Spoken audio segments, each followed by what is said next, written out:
All right, so you have selected a book for your reading. What book have you selected? Mayflower.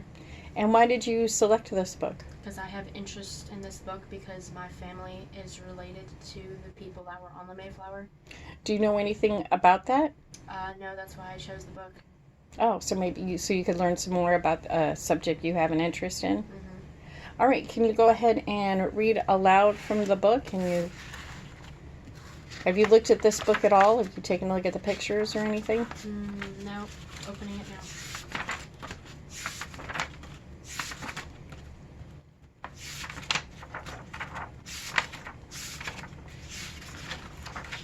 So, do you want me to start from chapter 1? Yeah, go ahead and read that to me out loud. For 65 days, the Mayflower has blundered her way through storms and headwinds. Her bottom, a shaggy pelt of seaweed and barnacles, her leaky decks sweeping salt water onto her passengers' devoted heads. There were 102 of them, 104, if you counted the 2 dogs, a spaniel and a giant, slobbery mastiff. Most of their provisions and equipment were beneath them in the hold, the primary storage area of the vessel. The passengers were in the between or tween decks, a dank, airless space about 75 feet along and not even 5 feet high that separated the hold from the upper deck. The tween decks were more of a crawl space than a place to live, made even more claustrophobic by the passengers. Attempts to provide themselves with some privacy, a series of thin-walled cabins had been built, creating a crowded warren of rooms that overflowed with people and their possessions. Chests of clothing, casks of food, chairs, pillows, rugs, and omnipresent chamber pots.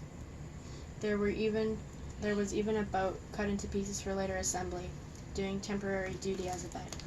All right, so tell me, what did you understand from that paragraph?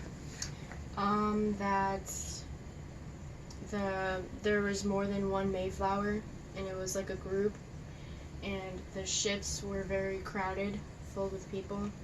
Were there any words that you did not understand? Because what year was this book published? Do you know how to see that? Do you know how to find that information? No. I'll give you a hint. If you look inside the front title where the title is, Save Your Place, and look in where the beginning of the book is, where you see the title. Okay, now look on the next page.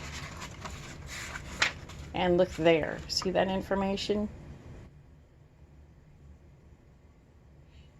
You should say copyright and a date. 2006. Oh, okay.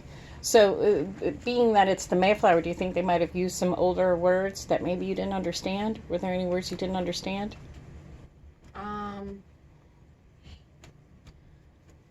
Not really. Like, they're big words, but I've heard them all before, so.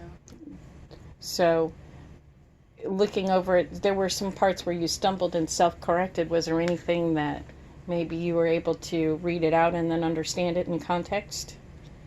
Yeah. So what do you usually do if you find a word you don't understand?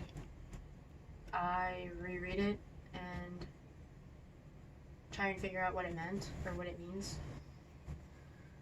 All right. So what I'm going to have you do is when you're reading, you have your reader's notebook. You take notes on what happened in these moments, and if there's anything you don't understand, you jot it down so you can better understand it. Okay. Does that sound good? Okay. All right.